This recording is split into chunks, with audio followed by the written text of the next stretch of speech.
Então, bom dia. Eu vou dar prosseguimento àquela nossa primeira aula, né? Sobre já as restrições, né? Impostas pela pandemia. E vocês, se vocês bem se lembram, na verdade o que nós vamos ter então é a aula, né, do dia 23, né, mais a reposição da aula do dia 19, tá bom?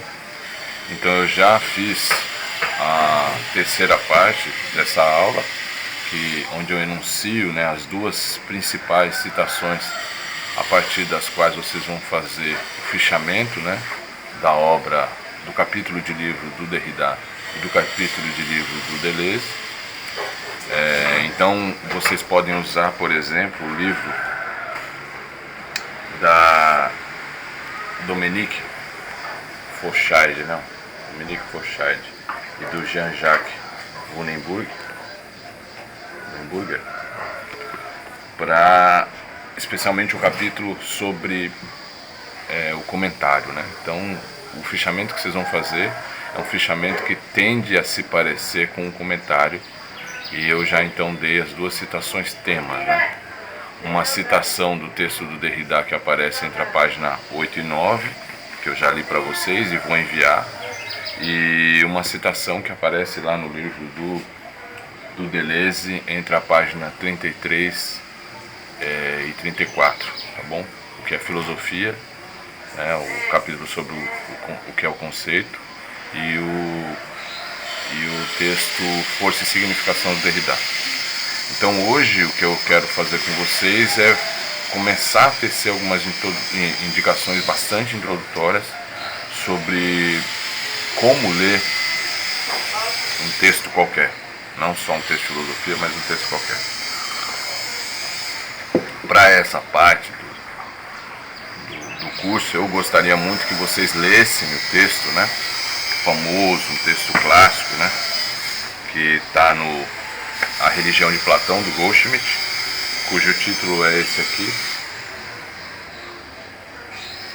Tempo Lógico e Tempo Histórico na Interpretação dos Sistemas Filosóficos. É um texto clássico. Tem um outro texto, e ele está mencionado na bibliografia, tem um outro texto do Guerrero, que saiu também na Revista Filosófica, né, uma tradução, que também se alinha com essa tradição de leitura de textos. Eu não vou seguir em todos os detalhes essa tradição, mas é bom que vocês conheçam, tá bom? O que eu vou fazer hoje é muito mais introdutório, e para que esse meu trabalho se mantenha introdutório, né, bastante inicial com relação à leitura de texto, o texto que eu vou utilizar hoje é um capítulo bastante pequeno do livro do Antônio Carlos Gil, Como Elaborar Projetos de Pesquisa, tá bom? Tem um capítulo bem pequeno, muito simples, muito elementar, sobre o que é a leitura. Claro que existem muitos livros melhores. Se eu fosse indicar algum livro melhor, eu então preferiria ler com vocês o texto do Guerrero e o texto do Goldschmidt. Lembrem-se que eles estão indicados na bibliografia. Mas como eu pretendo fazer um trabalho um pouquinho diferente, né, tentar entender especialmente como o Derrida lê textos, né, e mantém uma atitude criativa com relação à filosofia e mesmo ao comentário, e como o outro ponto de partida também é o Deleuze, que entende a filosofia como criador de conceitos, então eu não vou perder muito tempo com esses textos que, do meu ponto de vista, engessam a criatividade filosófica, tá bom? Na verdade, a criação se torna só comentário, né? A criatividade filosófica estaria, se fazer comentário é fazer filosofia, no final das contas ela vai se confundir com produzir somente comentário. E eu acho que essa não é de modo nenhum a proposta do Derrida e do Deleuze. Na verdade, eles estão reagindo, né? É uma reação contra essa tradição, tá bom? Então o que eu vou fazer hoje é mais elementar, tá bom? Esses textos que eu menciono aqui estão todos eles indicados na bibliografia. Então o que eu gostaria de fazer com vocês então é essa aula bastante introdutória sobre como ler um texto, para finalizar então esse bloco de aulas dessa semana, tá bom? Que é a semana do dia 23, né? Aí semana que vem eu já vou fazer a leitura propriamente do texto do Leibniz e do texto do Locke, e aí a gente então vai se colocar diante de algum problema filosófico e diante de dois pelo menos campos de consistência, que são a filosofia do Leibniz e a filosofia do Locke, né? Uma certa trama conceitual, para depois a gente então ler o comentário que faz o Deleuze, né? E como o Deleuze se apropria então do conceito leibniziano de sujeito, se vocês quiserem, de mônada, e faz esse conceito desempenhar outras funções, tá bom? Então vamos lá. Essa aula vai estar, o texto dessa aula também vai estar disponível, eu vou enviar para vocês, tá bom? No SIGA A, junto com o endereço do vídeo, tá bom? Ora, certamente a gente deve começar lembrando, né, que a atitude de ler e de compreender um texto clássico a partir de certas técnicas, que é isso que eu gostaria de discutir com vocês, né, um pouquinho, né, certas técnicas de leitura, né, de texto, não é novidade, especialmente na cultura ocidental pós-homero. Então, né, essa cultura pós-homérica, a leitura se torna fundamental. Ora, isso lembrava, né, o professor Wolfgang Gruen na introdução de seu livro, né, Didática do Grego Clássico, né, que eu utilizei durante um tempo para estudar um pouco de grego, em referência ao que se ensinava já no século II a.C., quando já se havia estabelecido certa lista, né, então eles já tinham uma certa lista de textos clássicos. Ora, o destaque óbvio, né, dessa lista era a Ilíada, né, e a Odisseia do Homero. Ora, naquela época, então, já, depois de uma espécie de estabelecimento do texto e leitura explicativa, né, respectivamente em grego a diortoses e a anagnoses, né, a parte principal da formação literária do grego, né, que era marcada por uma palavra que ainda hoje a gente utiliza quando vai falar de leitura, né, de texto, que é a palavra exegese, né, que vem, né, da palavra grega exegesis, né. Ora, quanto a qual, né, no verbete correspondente lá do dicionário Ruais, né, vocês podem ir ao dicionário Ruais e procurar o verbete exegese, lá vai estar dizendo o seguinte: exegese significa, primeiro, comentário ou dissertação que tem por objetivo esclarecer ou interpretar minuciosamente um texto ou uma palavra. Então acho que é isso que vocês têm que ter em mente, que vocês vão fazer, né? Vocês vão tentar esclarecer ou interpretar minuciosamente um texto ou uma palavra. Essa é uma das principais atividades, né, do comentador de textos de filosofia. A segunda acepção seria interpretação de obra literária, artística, etc.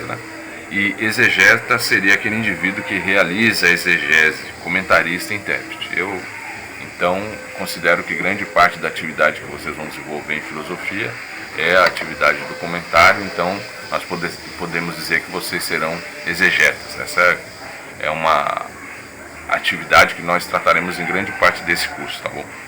Assim, já antes da era cristã, né, século II a.C., dado o intenso e costumeiro trabalho de exegese, ou seja, comentário, esclarecimento e interpretação de textos clássicos, essa se tornou uma etapa fundamental da educação formal dos gregos.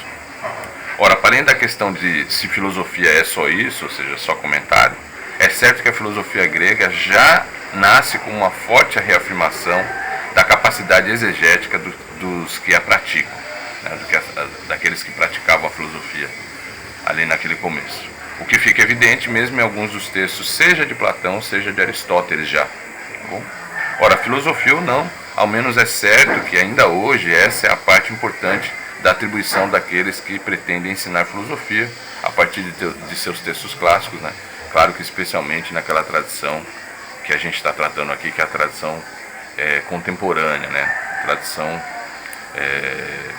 a tradição continental, tá bom? Ora, obviamente, dado o longo tempo que nos separa do nascimento da filosofia grega, né, o ensino de tais técnicas de leitura foi mudando a ponto de não ser difícil estabelecer certos períodos de implementação de determinadas técnicas ou algum outro tipo de mudança relevante. As mudanças de concepção de gramática, por exemplo, de tradução e mesmo a invenção da imprensa em 1455 vão impactar essa noção de leitura ou mesmo de texto. Ora, vale lembrar que, associado às mudanças no plano da educação brasileira, né, é notável a profusão, associado às mudanças no plano da educação brasileira, atualmente podemos conceituar o nosso principal inimigo para o pleno desenvolvimento de tal atribuição. Ou seja, hoje a gente pode dizer muito tranquilamente que o principal inimigo, né, para o desenvolvimento dessa atividade, né, de exegese de texto é com certeza o analfabetismo funcional. E ele atinge os nossos alunos na universidade, né, não só no curso de filosofia, mas de qualquer outro curso. Então, de qualquer modo, aqui no Brasil é notável a profusão de textos de metodologia, né, do trabalho científico, que em grande medida, especialmente quanto às ciências humanas, também tentam cumprir a função de ensinar métodos de leitura, né? É curioso, né? Apesar de os alunos serem alfabetizados, todo livro de metodologia insiste em oferecer técnicas ou conselhos sobre a leitura, né? Por exemplo, né, todos eles vão tentar mostrar, né, oferecer técnicas e certos parâmetros para essa atividade, né, que é a atividade de realizar fichamento, que é essa que eu estou pedindo, né, resenha, resumo, etc. Ora, o que eu queria fazer vocês notarem é que mesmo depois de mais de 12 anos de educação formal, e quanto ao que se pretende que o mais importante é ensinar a escrever e ler, é notória a dificuldade dos alunos de graduação e mesmo de pós-graduação quando a questão é elaborar contextualização, esclarecimento, comentário ou interpretação de algum texto. Claro, algum texto que não seja didático ou paradidático. E isso se refere não só à filosofia, né? Todo texto clássico oferece grande dificuldade para os nossos alunos. Ou seja, tudo fica mais difícil ainda quando a questão é realizar o trabalho de exegese de um texto clássico, seja de qual for a área. E aqui gostaríamos de manter a seguinte pergunta: de quem importa ou adiantaria tentar ser filósofo ou filósofa, e não apenas historiador, e mesmo literato, né, claro, se nos mantemos analfabetos funcionais, né? Então, o que adianta? Ou seja, se somos incapazes de compreender o que escreveram ao menos uma parte daqueles que consideramos serem os clássicos da literatura mundial, né? O que adianta você se dizer filósofo se você não consegue ler os textos clássicos da filosofia ou os textos clássicos da literatura mundial? Ora, do ponto de vista da literatura em geral, claro que durante esse longo tempo, muito trabalho foi realizado, né, no sentido de manter tal habilidade, a exegética, e muitas vezes conferindo a ela, essa atividade, né, mais rigor acadêmico. Para mencionarmos apenas partes dos mais recentes, existe uma infinidade de trabalhos franceses, por exemplo, né, os franceses têm uma longa tradição na elaboração desse tipo de trabalho, né, trabalhos especializados no assunto exegese e comentário, utilizando ferramentas antes da filologia e etimologia, né, ou tradução em geral, e agora mais atualmente mesmo da ciência da informação, né? Então já se produziu bastante, né, na França considerações sobre o trabalho exegético a partir de técnicas que têm a ver já com a ciência da informação. Ora, no que diz respeito especificamente à exegese filosófica, vale lembrar que parte daquele imenso número de trabalhos franceses recebeu uma nova direção quando, dentre muitos outros autores, o Martial Guerroux, por exemplo, né, e o Victor Goldschmidt, que eu mencionei no começo da aula, explicitaram seus trabalhos de exegetas em textos, também dentre muitos outros, tais como Método em História da Filosofia, né, que é o Guerroux que escreve, e Tempo Histórico e Tempo Lógico na Interpretação dos Sistemas Filosóficos, que é o Goldschmidt que escreve, e que eu recomendo mas o que a gente está fazendo hoje é muito mais simples do que isso, tá bom? Ora, a partir desses textos fica evidenciado que parte fundamental do trabalho, ao menos historiador da filosofia, deve estar acompanhada, né? Deve estar acompanhado esse trabalho de posicionamento quanto ao que se considera ser a adequada exegese e mesmo quanto a quais técnicas de leitura e interpretação devem ser utilizadas, né? Então, se você é um exegeta, né, de texto filosófico, ao elaborar os seus textos, né, de interpretação, de comentário, de compreensão, né, você também vai expor, né, explicitar pelo menos, né, essas técnicas que você utiliza, tá bom? Ora, de qualquer modo, um outro evento recente marcou as considerações mais atuais sobre a exegese filosófica. A imensa profusão de trabalhos na área que consideramos ser parte da filosofia da linguagem, mais especificamente relacionada ao marxismo ou ao estruturalismo. Isso também acabou por atingir profundamente a nossa visão do que seria o texto. Também, para citar apenas 2 autores, basta ler os trabalhos de Bakhtin, em dentre outros Marxismo e Filosofia da Linguagem, né, os capítulos 1 e 2, por exemplo, para perceber os novos problemas associados à relação entre a ordem do signo e a ordem social.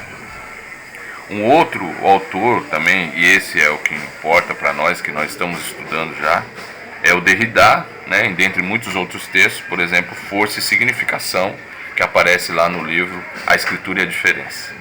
Ora, basta vocês lerem esses 2 autores, né, um capítulo de um, 2 capítulos de outro, né, para perceberem que o que consideramos ser o básico quanto à escritura, que no caso do Derrida a gente pode falar que a escritura é um sistema incompleto, indecidível, inconsistente, né, altera decisivamente o que pensamos ser a adequada exegese e mesmo tradução dos textos clássicos de filosofia, né. A filosofia do Derrida vai impactar fortemente aquilo que nós pensávamos ser a tradução de um texto de filosofia. Ora, tendo dito isso, o que pretendemos hoje, né, nessa aula curta, não tem por objetivo oferecer ou defender uma concepção de escritura ou linguagem, e mesmo de filosofia clássica, que altere nossa noção geral de texto ou de tradução. Eu não quero ir tão longe, claro, né? Mesmo porque não poderíamos defender nenhuma nesse início, né? Esse início não é o lugar ainda de colocar essa questão, tá bom? Embora conscientemente afastemos a opinião geral, que se trata, quando do trabalho exegético ou tradutório, de resgatar uma suposta intenção do autor do texto a ser comentado, interpretado, ouvertido, traduzido. Então o que a gente quer afastar já nesse início é a ideia de que quando você lê um texto e interpreta, o que você está alcançando ali é a intenção do autor, né? Então a gente vai já sair, né, com as considerações feitas pelo Derrida, por exemplo, tá bom? Mas também não se trata de ir tão longe quanto fomos, dentre outros, né? Claro, gente, durante toda a minha vida acadêmica eu pratiquei o gênero comentário, né? E existe um texto em que eu pratico isso mais detidamente, bastante tecnicamente, que é o texto Boécio, o problema dos futuros contingentes, que está associado à tradução do comentário do Boécio ao parágrafo 9 da interpretação de Aristóteles. Então vocês podiam juntar esses 2 textos e vocês veriam como é que eu pratico esse gênero, né? Tem um outro texto também em que eu pratico esse gênero, né, de produção filosófica, que é o Leibniz e a Gênese da Noção de Espaço, lendo o parágrafo 47 da última carta a Clarke. E se vocês quiserem, eu também preparei uma apostila, que é a apostila de Lógica 1, né? E ali eu também ensino algumas técnicas de leitura. E no livro que eu publiquei no ano passado, que é o Leibniz e a Linguagem, né? A parte 1, Línguas Naturais, Etimologia e História. Então nesses lugares vocês vão ver eu praticando o comentário e às vezes explicitando certas técnicas, tá bom? Mas eu acho que o texto melhor, que é o texto que a gente vai usar aqui, que eu de fato pretendo explicitar essas técnicas, é o Lógica do Sentido, uma introdução ao Leibniz de Deleuze, que é um artigo, né, que apareceu na Manguezal. E na verdade melhor mesmo é uma outra versão que eu fiz desse texto, que aparece nessa coletânea aqui, ó, de textos Escritos de Filosofia 2, Linguagem e Cognição, tá bom? É um dos capítulos desse livro, e ali eu me dedico, eu na verdade explicito melhor, né, quais seriam essas técnicas e com relação ao Derrida, por exemplo, tá bom? Tem o volume 3, né? Esse aqui é o volume 2, na verdade. E o volume 3 é onde aparece o texto, esse texto sobre o Deleuze, tá bom? O Deleuze, leitor do Leibniz. Isso tudo tá na bibliografia da aula, tá bom? E embaixo vocês vão acompanhar na nota, certo? Então vamos lá. Aqui nesse material, né, na verdade é um material de leitura e composição que eu estou disponibilizando para vocês, né? A minha pretensão é bem mais básica e vou começar daquilo que eu considero o mais elementar possível, né? Ou seja, eu vou tratar de certos tipos básicos de leitura, e esses tipos básicos são identificados pelo texto do Antônio Carlos Gil, tá bom? Ou seja, nosso objetivo aqui é, desde agora, e a partir de uma discussão extremamente elementar sobre tipos de leitura, sem nenhuma pretensão de ensinar a ser filósofo ou filósofa, exegeta ou tradutor, fazer uma leitura rápida e fácil, né? Talvez com um pouquinho mais de atenção, todavia, de um texto fundamental para compreender a história da filosofia moderna, explicitando certas ferramentas de leitura que consideramos serem as mais básicas para a compreensão de um texto clássico em filosofia.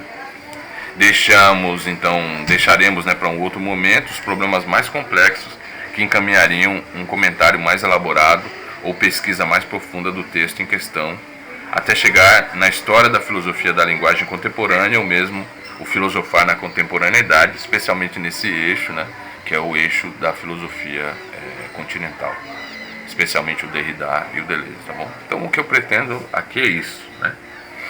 Ora, nesse material que eu vou disponibilizar para vocês, eu vou deixar algumas perguntas, né, que eu acho que já são perguntas que vocês devem se fazer diante desse material, né, que eu vou disponibilizar para vocês, tá bom? Então eu encerro essa primeira parte fazendo essas perguntas e daqui a pouquinho a gente começa a outra parte da aula, tá bom? Ora, as perguntas interessantes para você que leu esse material são as seguintes. Primeiro, o que você depreendeu como mais importante da leitura do texto da Fouchard e do Wundenburger, né? E aí você, claro, tem que ir à bibliografia, né, e ler os textos, né?